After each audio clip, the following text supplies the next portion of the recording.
Have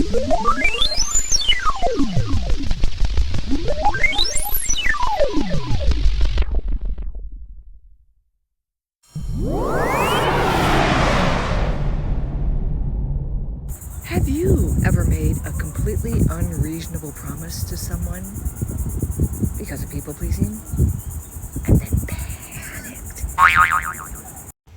In Rumplestiltskin, every character bargains with something they don't fully understand. So the creepy little guy isn't just my anxiety wearing knickers. He may be the shadow, the hidden parts of ourselves that always demand a payment. You know, I somehow knew my coping mechanisms had a legal department.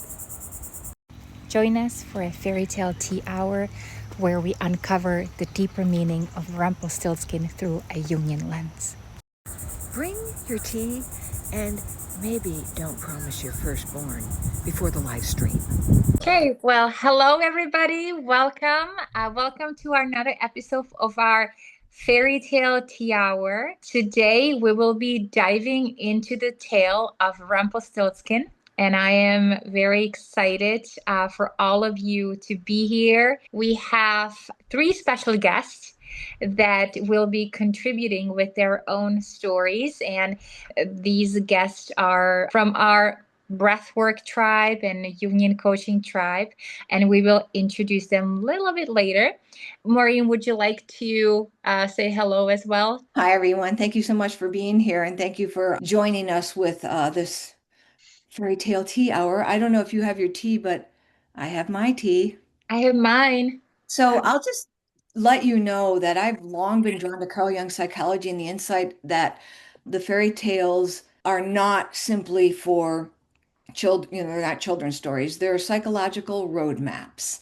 And I think they're also very timeless and they operate beneath the level of the conscious thought.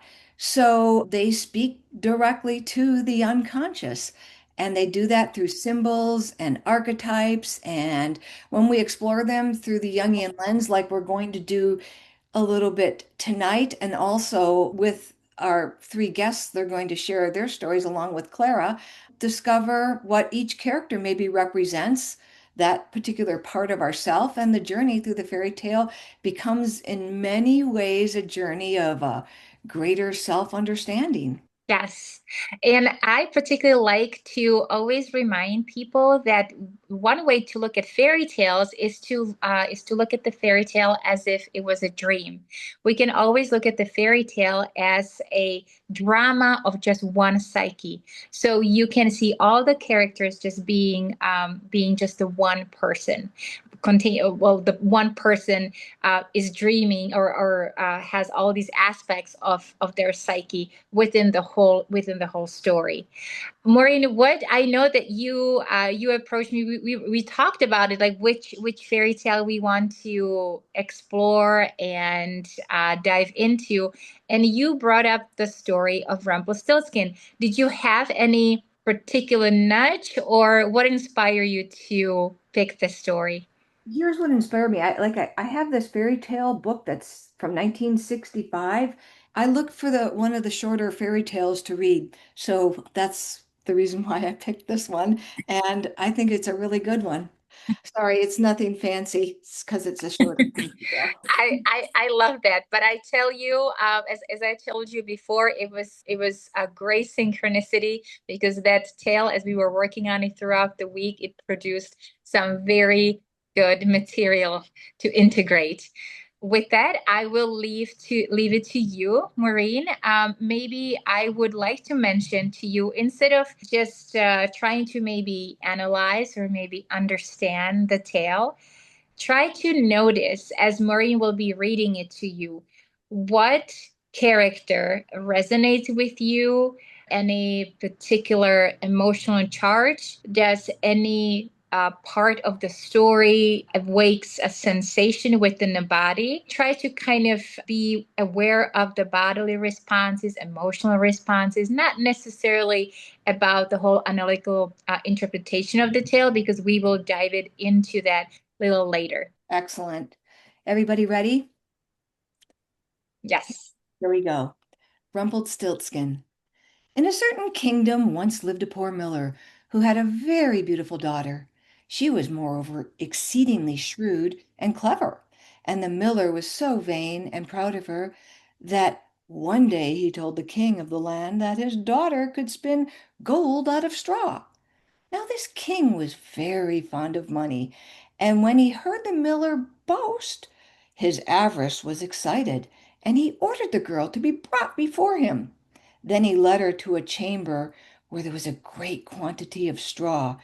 He gave her a spinning wheel and said, "All this must be spun into gold before morning, as you value your life."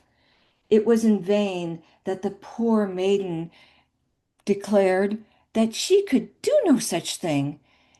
In the chamber was locked, and she remained alone. She sat down in one corner of the room and began to lament over her hard fate, when all of a sudden the door opened and a funny looking man hobbled in and said, "Good morrow to you, my good lass. What are you weeping for?"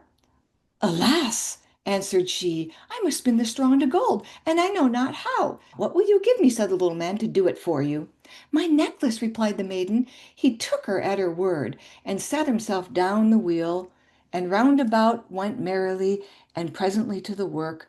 It was done and spun all into gold. When the king came and saw this, he was greatly astonished and pleased, but his heart grew still more greedy of gain, and he shut up the poor miller's daughter again with a fresh task. Then she knew not what to do and sat down one more to weep. But the little man presently opened the door and said, "What will you give me to do the task?" "The ring on my finger," replied she. So her little friend took the ring and began to work at the wheel till the morning was all finished again.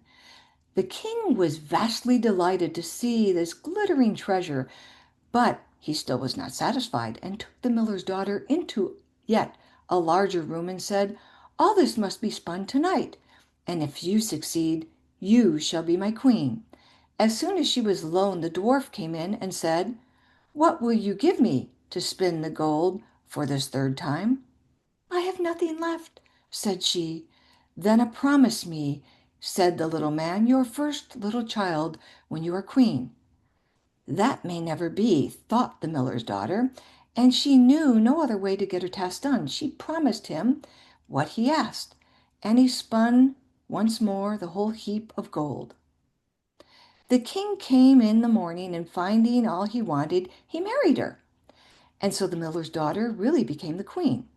At the birth of their first child, the queen rejoiced very much and forgot the little man and her promise.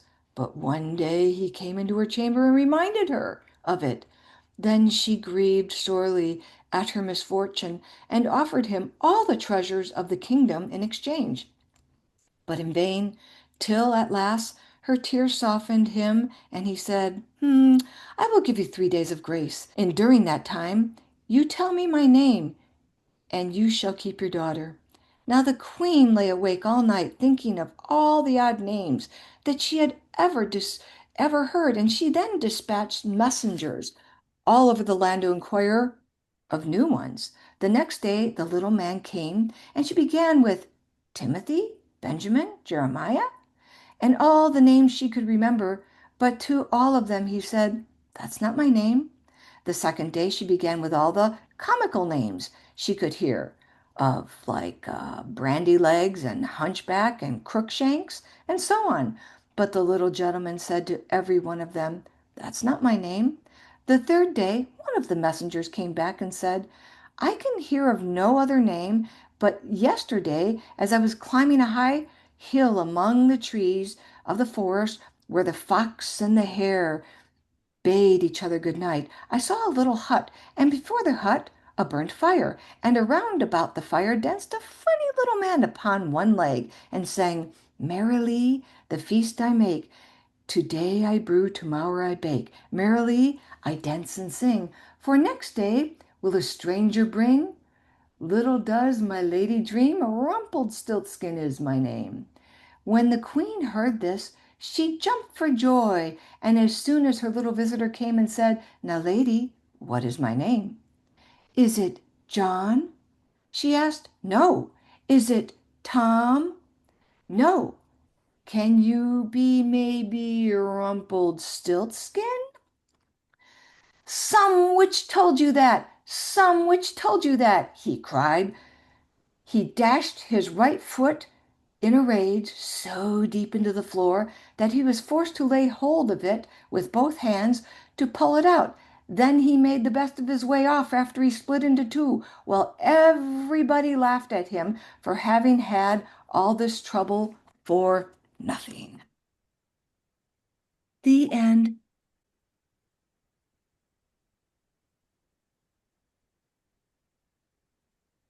Hey, are you guys asleep?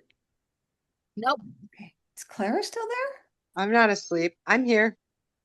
Great.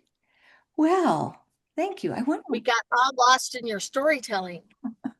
No, I muted myself. We have a big thunderstorm. So as you were reading the story, it was the thunder. Right when you say Rumpelstiltskin, it was like so it was perfect. As Maureen was reading the story, I wonder which part of the story maybe resonate with you.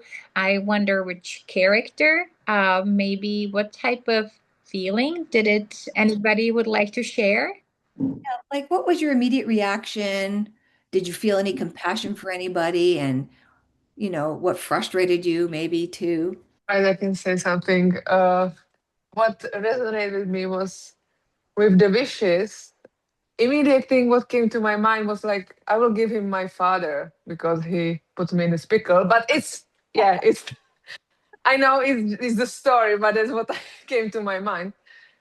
And It's very clever. like, hey, it's so obvious. And I know that I have issues with my father, so actually it makes sense that I felt that way. Also, I was thinking what means that the queen was lucky that the messenger was there to hear the name. And if it's like translation for like to be kind or loving, or it's a luck from life, that's I was wondering what that mean. Where like if you understand me. Yeah, so the way I look at the messenger, I mean, as I was saying, like if we look at the story as one psyche and this drama is unfolding within the one psyche, then we can see that the messengers may be a resources of, let's say, the miller's daughter. For the first 2 days, they're looking in a realm that's kind of known, right?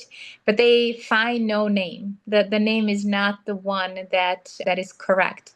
And so then the messenger drifts off further out, goes into a deep forest. So that to me is that's entering the realms of more of the unconscious, where are the unknown resources, and that's where Rumpelstiltskin in, right? That's where he finds him. So I see her messengers as her own resources to find the name, the need to trying to name it, trying to name what was her bargain.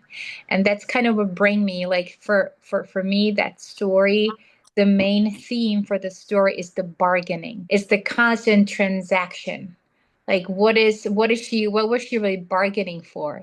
Day-to-day life, it's not really just the gold. To me, really, she was bargaining for for her own agency. As I sat with that prior to our event today kind of came out. I wrote this, and if you indulge me, I would like to read it to you, perhaps kind of give you example how we can look at the fairy tale through the Jungian lens. So here we go. I don't want to be alone. I think of my mom. I think of my dad. Please don't leave me.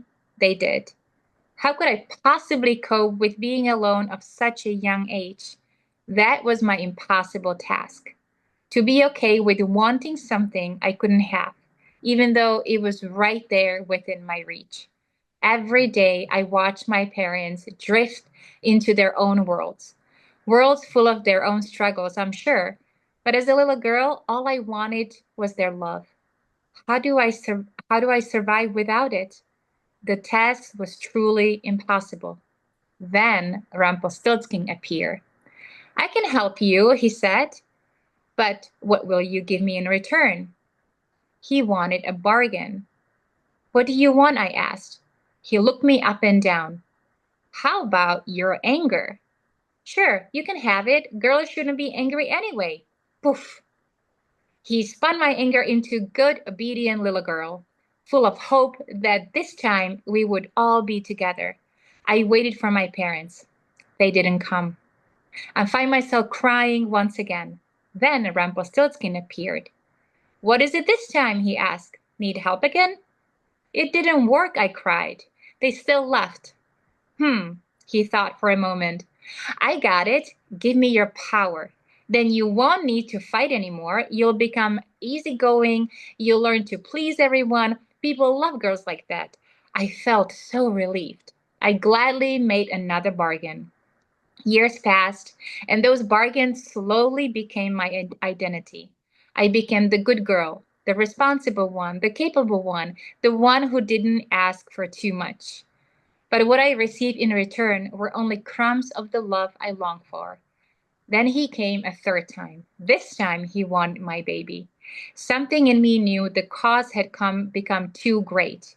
I could no longer keep making bargains. Instead, I began searching for his name. Looking back now, I don't think Rumpelstiltskin was the enemy. He was the part of me that it believed I had to trade pieces of myself just to survive. Maybe that's why knowing his name changed everything. Because once I could name the bargains, I had made giving my anger, my power, my voice.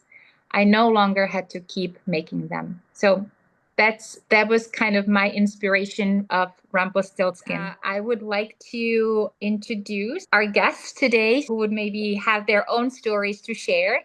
Maureen, would you like to introduce our special guest today? Well, we are Oh, excited. we can do drumming? Yeah, we could do drumming, but Okay. we Okay. really are especially excited because the women here today are not only Jungian coaches, but they've also are breathwork facilitators such as Klara and myself, and they're people that really walked alongside us in our own training journey. And this conversation comes from like their shared experience, and we're really excited that they have a willingness to join us, to support us, and then maybe they can help us look into this just a little bit deeper because they're pretty cool. So I think we have Jen that's going to start us off, if you don't mind, Jen. Can you give us a little share about how this whole thing resonated with you and a little bit about how, yeah. And I think we actually prompt Jen with the question, and that was like, what survival strategy once saved you, but now ask you to pay too high of a price? Well, hi everyone. Thank you so much, Maureen and Clara, for the invitation to join. Yeah, I've been reflecting on that question, and I actually had an experience recently that sort of led me to connect like the pieces of recognizing this survival strategy and then what did I give up for it. I went to a really quite long meditation retreat in June where I spent a lot of time by myself. I had no access to my phone or people or much of anything. So I had countless hours, more hours than I've probably ever spent alone. But I guess I bring this up because what came up during this time was I realized how much I've been using avoidance as a survival strategy. My life is really full. I keep it packed with whether it's work or relationships or travel or taking classes and trying to build a business. And in doing so, it's not given me any space to really feel some of my emotions. And so I can't, like I was thinking about like the miller's daughter, what she didn't know how to do. She didn't know how to spin straw into gold. I kind of feel like I don't know how to have a really full life and also have space to feel emotions like on a really deep level. And I think I've kind of created this And when I do personal growth work or spiritual work, certainly I can drop into some really big emotions and connect there. But when I come back out of that space and I'm sort of living my everyday life, it's like I've got kind of this narrow range and I'm just bumping around in there, and I feel like pretty steady and even. And I might have even said like that's a virtue, like that, oh, I'm calm, I'm chill, I don't get upset easily. But upon like having the space to reflect, I realized I've been actually missing quite a bit of, I guess, like information from my own soul, my own heart. Because if I keep myself in this like sort of narrow band, I'm more in control. I don't have to be as fearful of a disruption, or when I do experience a big emotion, it's overwhelming. I mean, it can consume, it can take over. I sort of reflected back on something when I was growing up. One of my brothers and I had a really volatile relationship. I mean, it was a it was not a lovey relationship at all. Like we fought all the time. He carried the anger of the family, but he also triggered my own anger. But I think what I saw is that if you're really an angry person who doesn't follow the rules, you disrupt your family, like you create chaos. And I didn't want to be a person that, I equated that with disruption, a disruption of a life. I think there was something in that for that kind of taught me like if I avoid, then I stay steady and I don't have to feel the ugly emotions, is kind of how I equated it. So I think when I don't give myself space for these emotions, I guess the part that I traded was knowing myself on a deep level in the moment. And when I was denying myself access to emotions, I was not allowing full access to my own creativity and like a sense of passion and purpose, because I'm trying to create and build things that I think I love, but in a way there's always been sort of this muted feeling. And I think it's because I've sort of conditioned myself to not experience a lot because it's disruptive. So I guess that's maybe what I'd share about my survival strategy, is one of avoidance and really like in that distraction, busyness, the not giving myself space, and then what I've given up is my inner wisdom. So I'm hoping that's that awareness for me. Just it just came up really last month that I could really feel how deeply I had this unconscious pattern for a long time. So just trying to be more aware of my emotions just on a day-to-day basis and give those a voice, because I want to have my whole self available to me, not just a piece or parts of myself. So anyway, I don't know if that makes sense, but I think I'll end there. I think that was beautiful. Thank you so much, Jen. Yeah, thank you. Isn't it interesting, like how a fairy tale, if the fairy tale speaks about this bargaining, kind of like makes the shift of focus of like makes you look at yourself and look at your relationships maybe and day-to-day life and how you go about your day-to-day life, and like what do I rather avoid instead of, let's say, step into my assertiveness and ask for what I want. Just because, if I know that strategy, if I'm going to be, let's say, people pleasing, I know for sure what I get. But if I step into assertiveness, there's a chance I might run into a conflict. There's a chance of loss, right? And so that probably those might have been sometime like long ago, those impossible tasks that we stood in front and just didn't know how to handle them. And so naturally we want to make a bargain because we don't know what else to do. So thank you so much, Jen, for sharing. Up next, we have Kathy. Kathy, you had the same question. What would you like to share? How did that landed for you? I'm going to relate this to my business experience. I have consistently, over the last several years, there have been significant events that have happened that I did not listen to myself. So sometimes what what's at risk is that I don't listen to myself. And then situations come forward that I lead to a shutdown, hibernate, go into a shame spiral.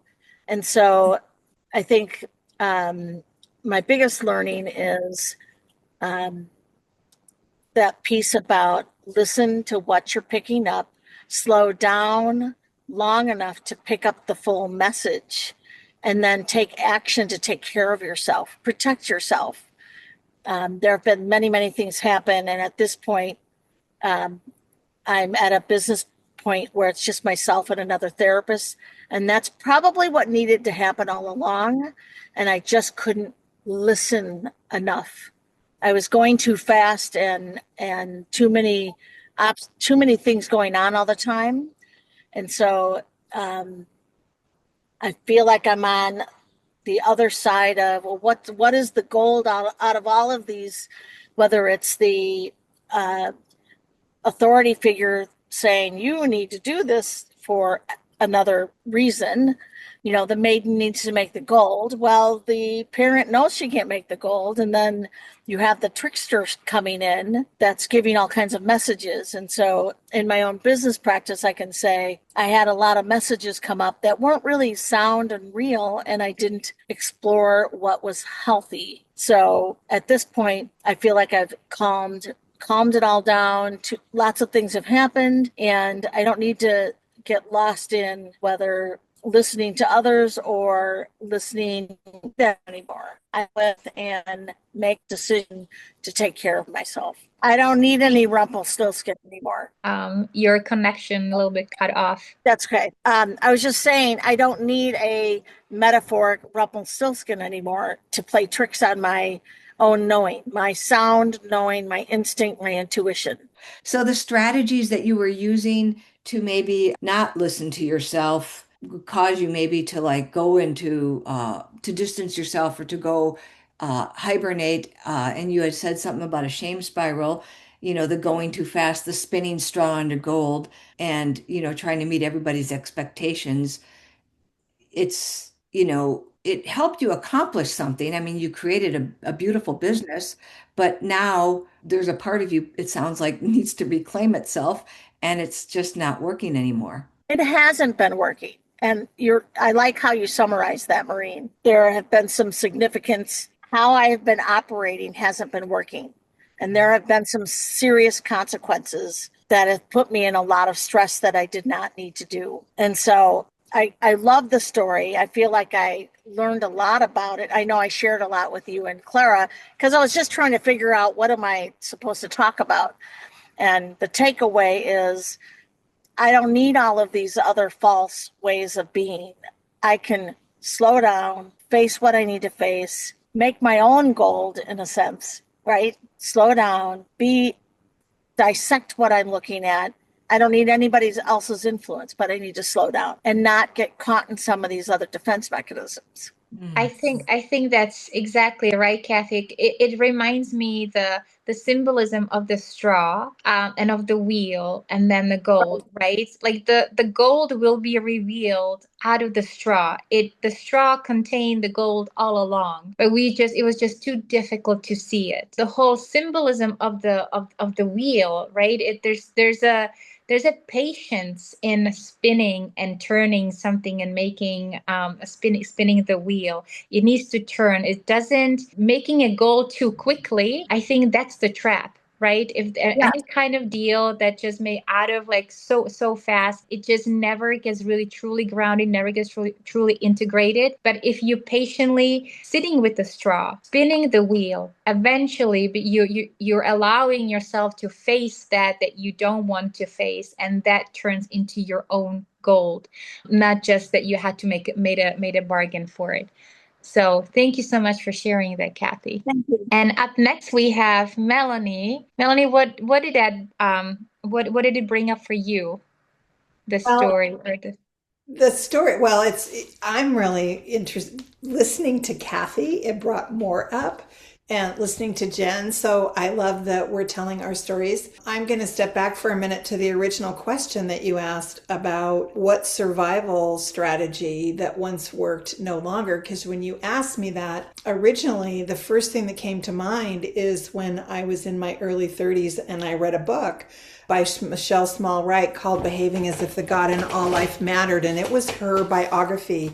And she had a really horrific childhood. And she learned to lie really well. And it really did save her life because she was completely on her own at like 9 years old. And her parents had pretty much abandoned her.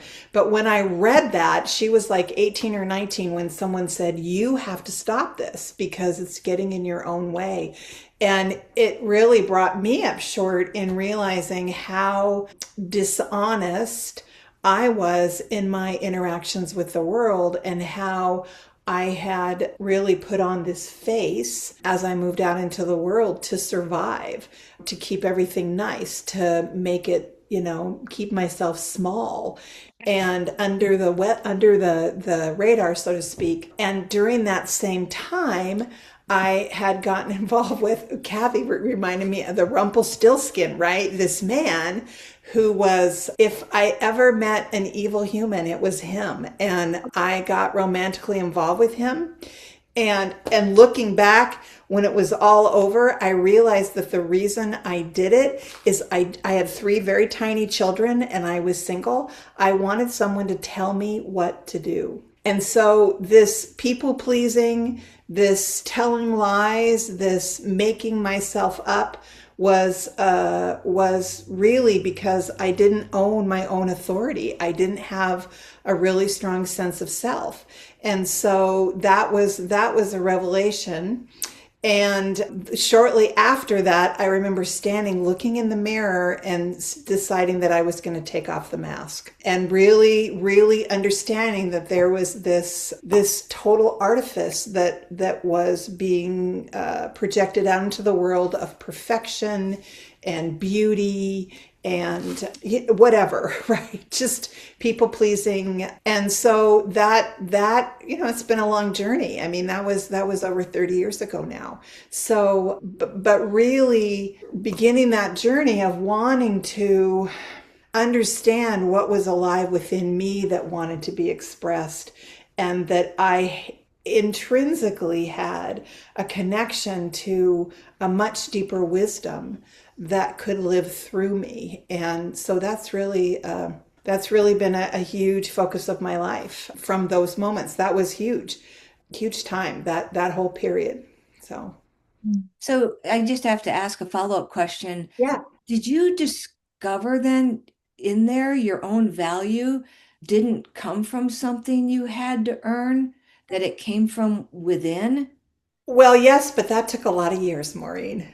Okay. That took a lot of years because, I grew up where I wasn't allowed to have needs, right? And so my job was to take care of the humans. I didn't have, parents standing behind me. So it took a lot of years to understand that I had intrinsic value, that I do have intrinsic value, rather than my value being given to me. Yeah. And along the way, one of the things that keeps coming to mind is I had a brother who would he would just tell lies all the time. Everything, this was towards the end of my mother's life, so this was about that. And I remember my last conversation with him is he was telling me all this stuff, and I could feel how sick I felt inside, and how all my life, this is when I was in my 40s, I had been expected to agree with him, right? Because he was a little scary and whatever. And I just remember just saying, I can no longer listen to you tell me lies and agree with you. And I don't care what you tell me. I don't care how horrific it is. I don't care. I just want to know the truth. And if you can't do that, I can't talk to you anymore. And that was the last phone conversation I had with my brother. And we were estranged for decades until he passed a couple years ago. We never talked again. And so that was how deep that sense of not trusting, not honoring my own sense of worth and voice and knowing So I don't know if that answers your question, Maureen, but Beautifully, yes, absolutely. I'm wondering if anyone listening recognizes something they heard in themselves in any of these stories. And if so, certainly feel free to share. Or maybe there's a bargain that you already are needing to reconsider within your own life, or a survival strategy that you're grateful for but are ready to release. Because, like, just kind of piggybacking off of what Melanie shared about, lying. Well, sure. I mean, that's just what helps you kind of survive and get along with everyone in your surroundings. Melanie, what you shared, it was the theme of the value, right? And if we go back to the fairy tale, just right at the beginning, it's obvious that the miller is narcissistic and just wants to have his needs met through his daughter. He's pretty much just saying, just bargaining and gloating to the king, like, look, my daughter can make gold out of straw, just making his own status through her. So what does that do to a child if growing up with narcissistic parents? They're only extension of that narcissistic parent, therefore they don't even have their sense of their own value. And even as she's spinning and she's making the gold, her own impossible task is to spin the straw into gold. But then her kind of the persona becomes that she actually does magic. And so when the king marries her, he's not really marrying her for her, he's marrying her for her performance, for her magic abilities to do that.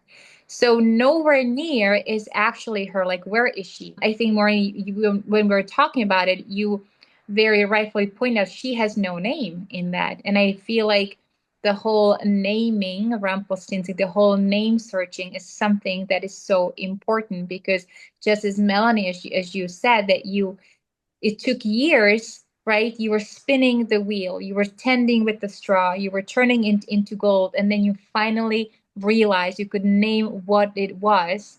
And once you gave it a name, it was like the spell was broken. Then the healing can come. Then the development, right, can come. But up until that point, you're kind of we get identified with these identity that with these images that we take on, and just to get something out of that. If I'm gonna be beautiful, if I'm gonna be smart, if I'm gonna be the good girl, I am going to be accepted, I'm going to belong, I'm gonna be I'm gonna feel value, I'm gonna feel my own self-worth, right? But it's only transaction. Those are things that it's almost like this rat race. We constantly needs to race and chase that. I think I wanted, like in the many tellings of Rumpelstiltskin, the central problem isn't really spinning the straw into gold, although I think a lot of us can identify with that. It's the demand for the impossible. And also, I wanted to comment too, like the genius of Rumpelstiltskin is that nothing, nothing starts with a firstborn child. It starts with one little favor. And that's how many of us live, at least for me. We say yes because we're kind. We say yes because we're capable. We don't want to disappoint anyone. And then one day we wake up wondering, wait, when did I promise away my entire life? But, people don't ask anymore for your firstborn. They just ask you to hop onto one quick Zoom call. Same energy.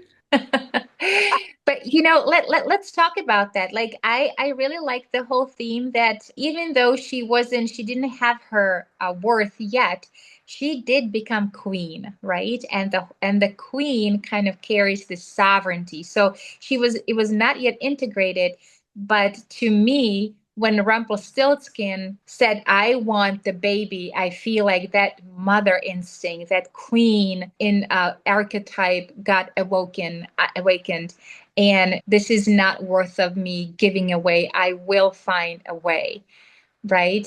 So that's kind of like what is the baby in the fairy tale? It's obviously we're in a fairy tale realm, so it probably wasn't the actual baby. Her saying no, I feel like that is the stepping stone into her own new attitude. Something new is being born of her. Something a new potential, right, is being born. And so she felt how precious that is, and then she needs to protect it. To me, that's what triggers all the other resources within the psyche, and they go and they search. And maybe that can look like in a daily life that something really happens in a daily life, some form of crisis, and you realize that I cannot no longer go like this. There's something more for me, and I'm going to get to the bottom of it. What is it? Why am I doing, let's say, destructive behavior? Why am I doing it? What is it? And once that investigation starts, once you send out those messengers, then slowly you can start to name and figure out the name of that of the Rumpelstiltskin, of that behavior that is keeping you probably stuck. We're at, okay, it's no longer worth the expense of what we're trying to do for our own self-preservation. I also see that there's a death and a rebirth that happens. I'm not doing this anymore. I'm not going to give you my baby. I'm going to figure this out. And there's a new warrior energy that comes up that says, screw you, you're not going to do this to me. And I'm going to take back my personal power and I'm going to figure it out. And Just don't let Rumpelstiltskin help you.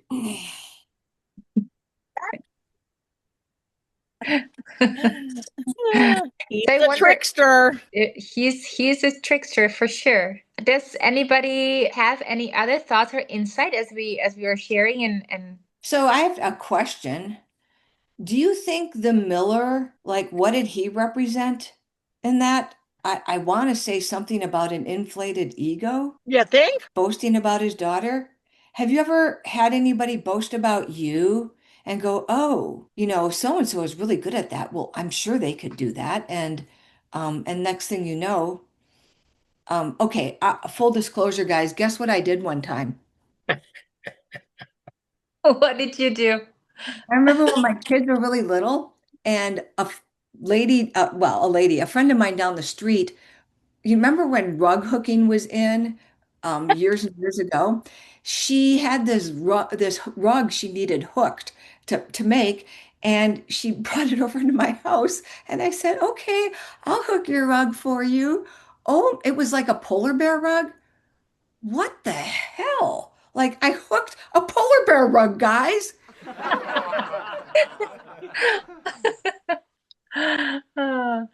I think that was a funny story, Maureen. Thanks for sharing that. I think the Miller represents, the negative father complex within her psyche, a shadow of the masculine that kind of owns her, doesn't allow to have her own agency. But the king, what do you think about the king? The king is not really better. I mean, he shoves her in a room full of straw and say, "You better make this into gold, or else I'll kill you."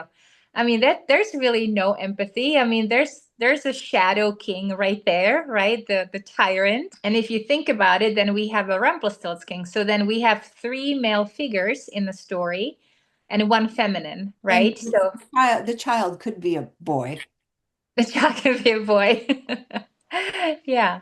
Oh, and then yeah, there are a few she's the only female character really that's represented. I don't know if that matters or not, but the child is pretty important too. It's not just a baby. I mean, what does the child mean to you? And Kathy, you referred to it. You're not getting my baby. Is it the new self?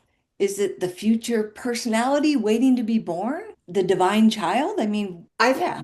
I think of her authentic creative expression because babies are I mean, now if you think about that, that's the creative life force being born, right? So I think of that as her creative authentic expression in the world. Has any of you felt like something new is being born within you? Maybe recently, maybe not so recent, but have you had like after like certain like what the miller's daughter went through, that type of situation, did you feel that something new was born within you? Say I don't think it's maybe as dramatic. I feel like my example was maybe a little bit more subtle, but once I could recognize this pattern of avoiding some of my big and deep emotions, it's like I felt just like a sense of relief, and I felt a sense of confidence maybe come in that, oh no, I'm actually, these are my allies, these emotions that I've been avoiding.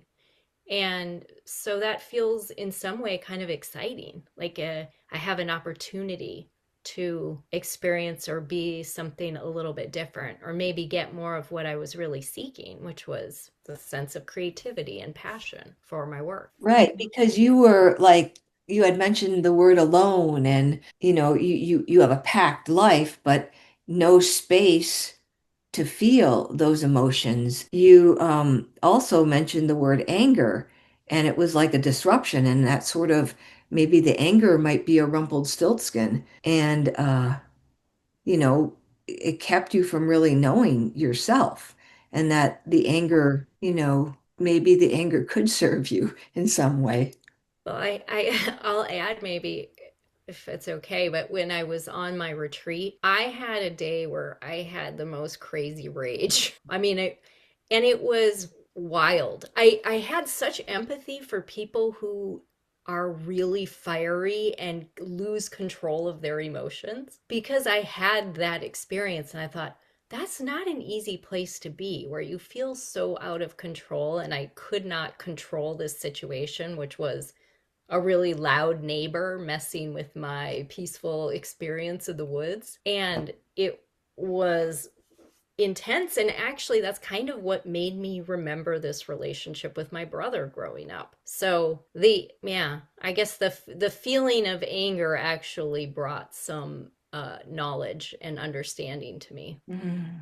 I looked at the child as, without going into details at this thing, for me, the child represented a sense of innocence about me and what I had to give throughout what I experienced as a child, and what stopped serving me, and things that I'm still continuing to work on, to be honest, is I hid behind two extremes, either humor or hate or anger.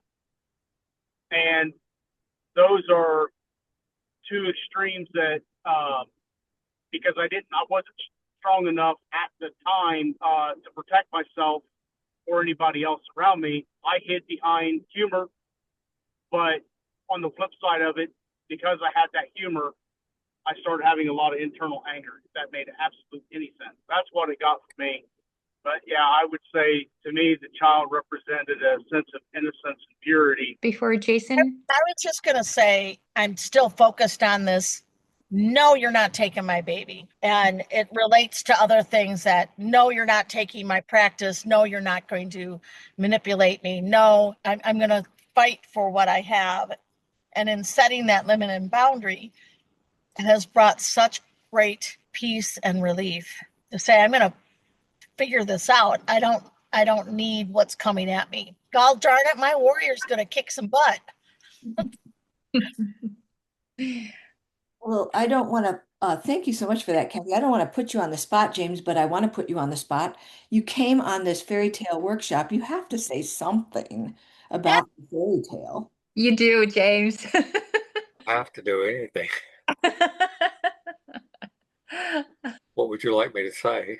Well, I just want you to talk a little bit about like maybe the symbolism behind maybe what the gold might represent, the straw, and anything in particular that maybe we didn't cover, because we covered quite a bit. Yeah. Well, I've just been sitting here thoroughly enjoying it, so it's nice luxury for me. Um, I specifically about the straw to gold seems like much of what you find in these kinds of tales. You're always looking for what are the oppositions. And so straw being relatively valueless, common day everywhere, use it for the cattle to bed on, and then the gold. And of course, gold is extremely powerful symbol. For one thing, it links us to the sun, which is the most powerful thing actually in our universe and probably the first god that was worshipped as far as an image. So in fairy tales, I think it's pretty safe to say that when gold shows up, you are definitely going to be talking about some kind of transformation or journey toward the self being the ultimate gold. So that part kind of strikes me. There's a couple of interesting details that have struck me about from hearing from some of you, but also just kind of thinking about the mechanisms that are going on and what's happening. And the one that I had not thought about before was the fact that the tale is titled Rumpelstiltskin, but Rumpelstiltskin is not the main character. The main character is the daughter. It is kind of interesting that almost all the other characters are male, which would make sense if we're dealing with her unconscious, of course. If we're dealing with her coming into consciousness even. And certainly if we're dealing with her being in an initiation.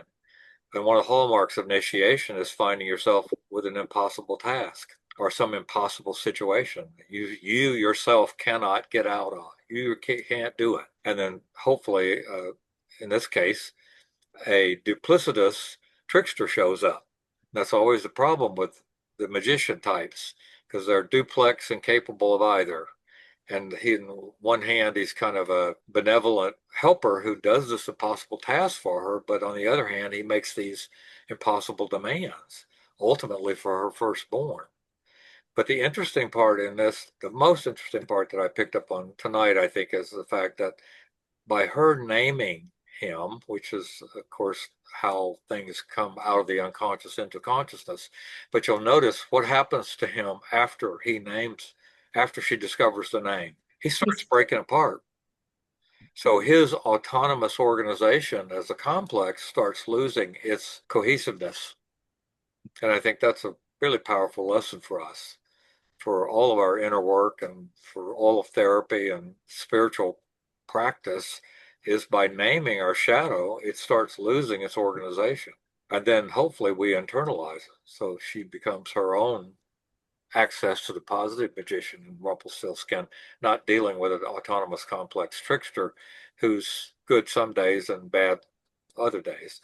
This is kind of the universal problem with the image of the magician and Mercurius, is that it's, well, as Jung said, it's duplex and capable of either. Thank you for picking this particular story.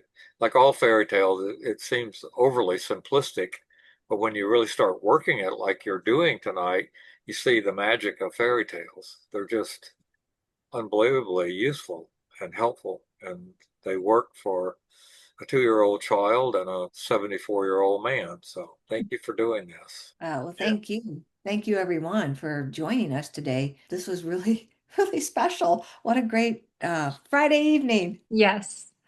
Thank you. Thank you all for coming. I hope that we can do this next month. We will pick another fairy tale.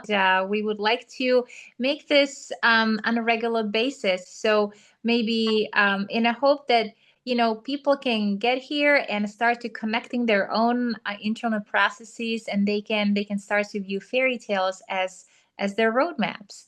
Thanks, everyone. Thank you. Thank you. Bye. Bye-bye. Bye. That was great, guys. Thanks. Oh, Thanks for Wonderful. joining, James. it was so much fun. You did great. Really, really great. Thank you. I just love how you put it all together. Can I have some of that, please? So I'm gonna.